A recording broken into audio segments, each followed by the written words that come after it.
Lucy Powell, your reaction to events in the United States overnight? Well, this is an appalling, horrific attack on Donald Trump, which we fully and completely condemn. There is no place for political violence. There are no place for attacks like this in our democracy. And the Prime Minister has already sent his thoughts to Donald Trump and his family and all those involved. This is absolutely appalling. To what extent do you think our politicians, you, are vulnerable in this way? Well, clearly we've seen a rise in intimidation and attacks on serving politicians or people who want to be politicians in this country too. I mean, we have seen some of the great things about our democracy in recent weeks too, that people at the ballot box have been able to deliver change that they want and get the change in the country that they want to see. But we have to remember that underneath that, there has been this growing sense of insecurity and hate and attacks, especially at certain individuals, not to everybody, but at certain individuals. And it's something that we need to take action on. What did your colleagues, some of your colleagues, I think, have had specific examples of what's happened to them during the campaign and the way they've had to change their behaviour. Can you give us a sense of what your colleagues have told you? Well, some colleagues have had real difficulties. They've seen intimidation in the streets when campaigning. They've seen some intimidatory activity around and nearby polling stations.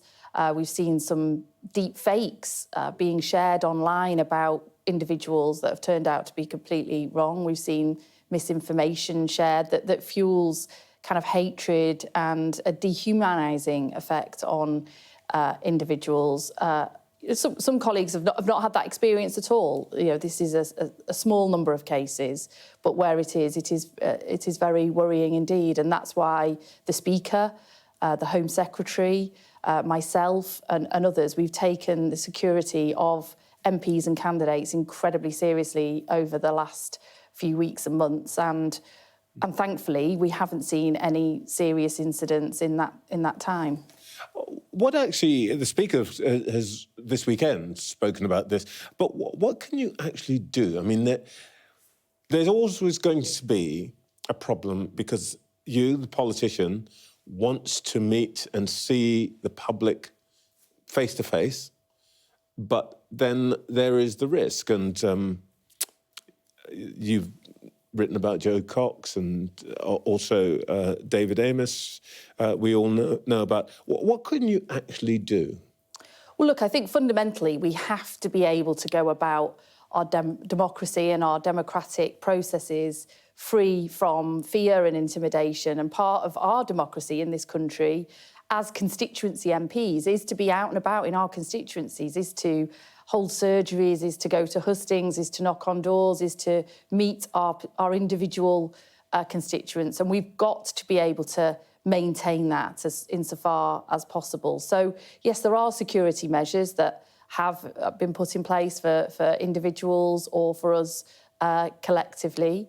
We've got to educate people, I think, as well, so that they understand the difference between dis and misinformation and reality too. I think we need to take action on some of that being shared more quickly than we are able to do.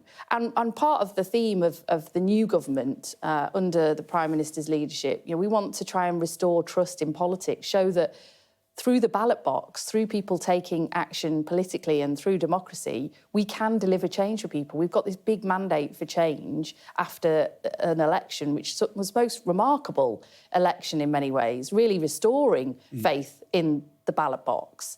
But we now have a huge responsibility to deliver on that change, and that's what we've been doing over the last week or so. That's what we're going to be continuing to do every day, every week that passes. And the big legislative agenda we've got coming up this week in the King's Speech will build on that too.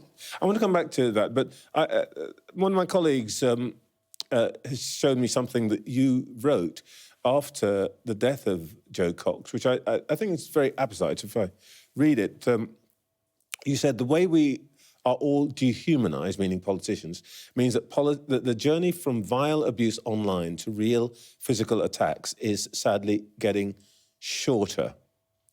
But we must learn lessons, but the essence of our democracy should not be compromised. Does that mean that politicians are essentially doomed to just run this risk? Well, I hope not. And we've got to all work together collectively as a society, not just as governments or as politicians ourselves, but as a society to really cling on to what is so great about our democracy, that people do have the power by voting, by engaging in democracy to bring about the change that they want, but also being informed about that as well. So not believing some of the things that they might see shared on WhatsApp or social media about an individual, which is completely wrong often. Is there something here to be said about politicians' own behaviour, about the tone of politics, the way that MPs and leading politicians speak to and about each other? I think there probably is some truth in that, but I think that the tone the Prime Minister particularly has struck, and that is really flowing through the whole of this new government, is to be welcomed. His first message on the steps of Downing Street, governing for the whole country, in the interests of the whole country, no matter who people voted for, to take on that responsibility of government and to recognise that what people want to see happen is for us to follow through on the commitments we made, follow through on the promises that we made, deliver that real change that people voted for and that people want, and to go about changing the way we act and behave to ensure that we are a government of service. We've got the very highest standards of expectations for MPs, and we have seen, I'm afraid, an era of sleaze and scandal and cronyism, and we really want to turn the page on that. We are turning the page on that, and I think that's an important part of the debate. Coming back to the attempt on Mr Trump's life, do you expect the Prime Minister to speak to Donald Trump at all? Well, I know our ambassador in the US has already made contact with Trump's people.